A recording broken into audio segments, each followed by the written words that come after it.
The Trump campaign has paid $3 million to the state of Wisconsin for a partial recount there, focusing on liberal Milwaukee and Dane counties. The margin in that state is just 21,000 votes. We'll ask Boris Epstein from the campaign about this later on in the program. Staying in the Great Lakes region, major headlines out of Michigan involving Wayne County, which covers Detroit, where Beijing Biden built most of his alleged lead over President Trump. Now, last night, the Wayne County Board of Canvassers abruptly changed course. The board initially deadlocked at 2 votes apiece. The 2 Republicans on the board refused to certify the election results. The 2 members of the GOP changed their minds, though, after a lengthy comment session and eventually certified the results. Democrat Secretary of State Jocelyn Benson claims she will audit certain precincts that Republicans are concerned about. But were those 2 board members, those Republicans, intimidated by Democrat socialists? Take a listen for yourselves. This is Ned Stabler, I believe is how you pronounce this guy's name, a far-left Democrat election observer, and Democrat Abram Aish, who was on the ballot for the State House this year. The stain of racism that you, William Hartman, and Monica Palmer have just covered yourself in is going to follow you throughout history. Your grandchildren are going to think of you like Bull Connor or George Wallace. Monica Palmer and William Hartman will forever be known in southeastern Michigan as 2 racists who did something so unprecedented that they disenfranchised hundreds of thousands of black voters in the city of Detroit. One quick point. So I was on the ballot, and I'm the state rep-elect for House District 4, and we have been without a state representative since March 29th because my friend and state representative passed away from COVID-19. Now, your refusal to certify the election today, despite me not having any challenger on the ballot for the partial term, despite having no one filed to run as a write-in, will continue to deny the people of House District 4. So decrying voting irregularities is somehow racist. You know what I'd say to that guy if he were on this program? I'd say, screw you. There is no way demanding that every vote counts is in any way racist. But this is exactly what we can expect from the other side, my friends.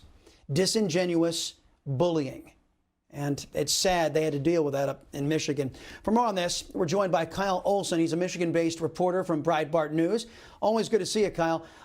We'll get on that certification here in a minute. But this appears to me to be straight out of the Socialist Communist Handbook. Forget due process. Forget voting integrity. Democrats simply want to intimidate their way to power. Am I seeing this wrong?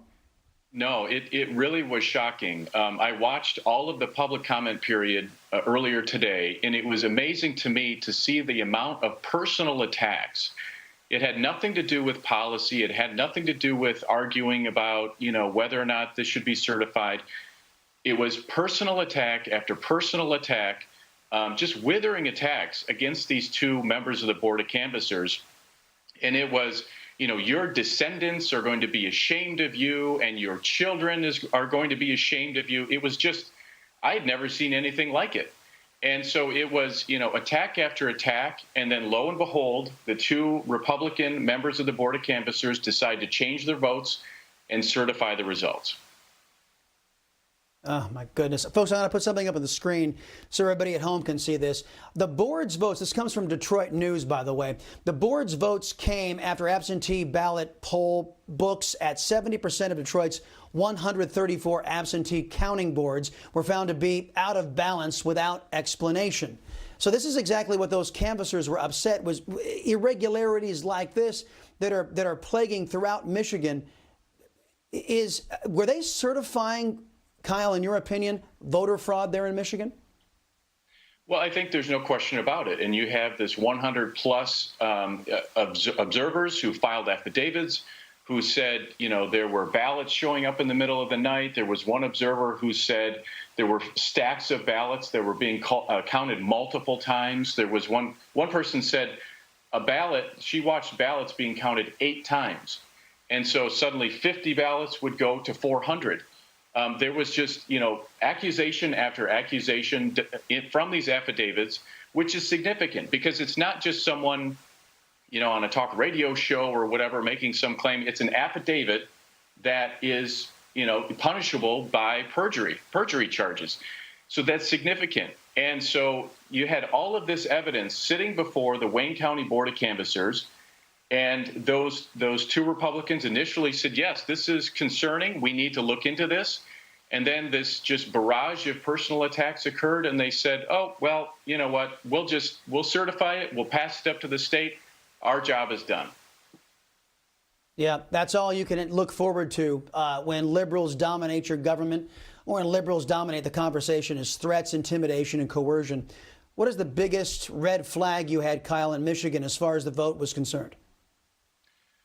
Well, when you hear these stories about mysterious cars showing up in the middle of the night, and there was one, in fact, it was William Hartman. He was at the location. He's one of the canvassers. He was at the location where they were counting the ballots. Vehicles full of ballots showed up in the middle of the night, and he said, where are those ballots coming from? And the worker said, I'm not authorized to tell you that. And so it was these sorts of allegations, dozens and dozens of them, and they just seemed to me like they just sort of brushed all of that aside and certified it. But what's concerning to me is some of the reporting was conflicting, and the way it read was that they would certify the vote as long as Jocelyn Benson, the Secretary of State, did an audit. But it didn't seem like that was a request, not a requirement. And then she said last night on CNN that she would look into it. Well, based on what we've seen from Jocelyn Benson so far, that's not going to go anywhere. Yeah, the fox guarding the hen house. Thank you very much. Appreciate the time. Newsmax TV is now America's fastest growing cable news channel. We give you the real news you need. So subscribe to our YouTube channel and give us a thumbs up. If you like this video, share it with your friends. Newsmax TV streams live on YouTube for free. Newsmax TV, real news for real people.